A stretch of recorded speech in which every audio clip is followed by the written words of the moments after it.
Welcome to Physiology Case Scenarios, Cardiovascular Series 3. This module deals with electrocardiography. There's an image question. The accompanying image illustrates the Q wave generated by the interventricular septal depolarization. Which of the following factors is responsible for the inversion of this wave? So Q wave is an inverted wave following the P, and it is due to interventricular septum depolarization from left to right. The direction of depolarization is shown. The question is why it is inverted. What causes the inversion? Is it septal depolarization is occurring in the fibrous part of the interventricular septum? Is it due to conduction delay in the atrioventricular junction? Is it due to the fact that both the atria are getting repolarized simultaneously? Or is it due to the wave of depolarization moving away from the recording electrode? Whenever there is a wave of depolarization moving towards the recording electrode, by convention you should get a positive or upright wave.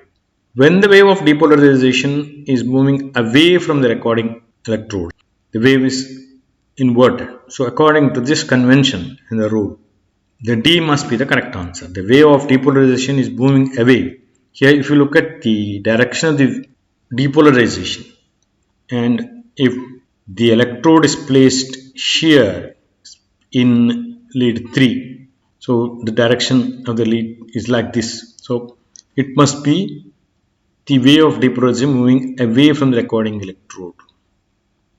It is not due to septal depolarization by fibrous part does not conduct. Conduction delay has no influence. It will only increase the PR interval, not the Q waves or the PQ interval. Atria are getting repolarized. The repolarization wave is not shown here. Therefore, the direction cannot be determined here. It's usually hidden in the QRS complex. It's not a correct answer. The fourth one, the D, is the correct answer. Question 2. ECG 1 and 2 are shown below. They are obtained from two different individuals showing some symptoms. Which of the following conditions are depicted in ECG 1 and 2 respectively? ECG 1 and 2 are shown. If you look at the ECG 1 and 2, if you carefully, in 1, the PR interval is prolonged in all. It seems to be a regular ECG. The heart rate seems to be regular. The RR intervals are regular. PP intervals are also regular. But if you look at the PR interval, it is very prolonged. It is more than 0.2 seconds. Therefore, the ECG1 must be a first degree heart block. If you look at the ECG2, there is some abnormality. You can see the R wave not related to the P. Sometimes P is there, sometimes P is not there, sometimes P is away. So that means the QRS complexes are independently occurring regularly, independent of P. So this independent P waves and QRS is typical of third degree heart block. The P waves are more frequent than QRS.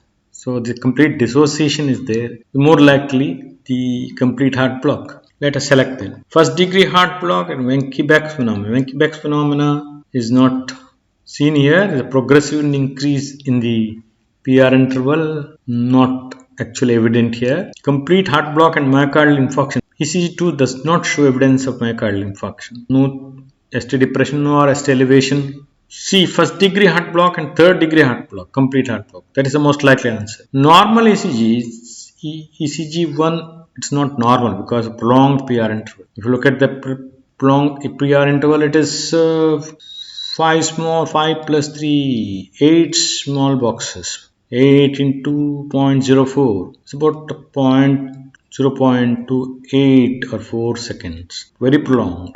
Normal PR interval is 0.16 seconds. It should not be more than 0.2 seconds. So first degree heart block is ECG1, third degree heart block ECG2. Fourth one option is normal ECG and myocardial ischemia. There is no evidence of ischemia. So it must be the C.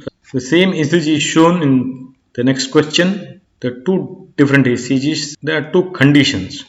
specifically shown as two conditions. Question is slightly different. Patient with ECG2 is most likely to have. We already diagnosed it as complete heart block. Bradycardia? Yes, this is correct answer. Irregular pulse? No, he has a regular pulse because ventricular complexes occur regularly. You can see the RR interval regular. Increased vagal tone.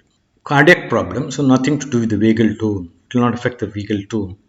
Accessory bundle of his. There is no evidence of this accessory bundle of his. Bradycardia. It will be there in a complete heart block. Person will have heart rate of below 50. Here, if you look at the RR interval, it will be 1, 2, 3, 4, 5, 6, nearly 7. You can calculate the heart rate roughly by dividing 300 by 7. Some 40 plus heart rate will be here. So it's bradycardia. And these people who have bradycardia in complete heart block, sometimes they go in for fainting attacks. Stokes-Adams syndrome, when the heart rate becomes very low, cardiac falls, the blood flow to the brain reduces, hypotension occurs. So fainting attacks occur. They need sometimes the cardiac pacing by artificial pacemakers. The next question, 61-year-old man visits his physician because of recurrent syncopal attacks for the last 3 months, difficulty performing everyday tasks. He had suffered a mild infarction 10 years back. Examination gives 42 per minute pulse rate. Regular. ECG shows evidence of third degree heart block. ECG of this man is also likely to show. This is an extension of the previous question where we have seen the complete heart block. Here is again evidence of complete heart block. Pulse rate is low. Bradycardia. Shortened PR interval. No. Does nothing to do with PR interval. Does not change with the complete heart block. Regular normal P waves. This is correct. Absence of T waves. No. Prolonged QT interval. No. So it's the regular and normal P waves as we have seen in the previous case. And normal QRS. QRS may not be normal because it originates in the ventricle because of complete block. The previous ECG shows normal QR intervals but wide QR complexes, but they are regular. RR interval is normal, regular. Match the ECG 1 to 4. ECG findings on the right side 1 to 4. We have to match with the disease process. On the left side, WXYZ. WXYZ are disease processes. 1 to 4 are the ECG changes. Complete heart block. We have already seen. W. Must be 3. Complete dissociation between P and QRS. Others are unlikely. PR interval lengthens. Ventricular beat follows. The PR interval abnormal nodes. 3. W3. First degree heart block. PR interval lengthens. PR interval is abnormally long. X must be 4. PP interval same as RR interval. Third one, Y, second degree heart block. Ventricular beat may follow every third and second or third atrial beat. That is correct. Second degree heart block. So Y matches with 1. Wenckebach's phenomenon is, I have already told you, PR interval lengthens progressively. Z must be 2. W3, X4, Y1, Z2. Let us pick up these. W3. Yeah, W3 is there in B. Let us see whether other options are correct. X4 correct. Y1. Z2. So B is the correct answer.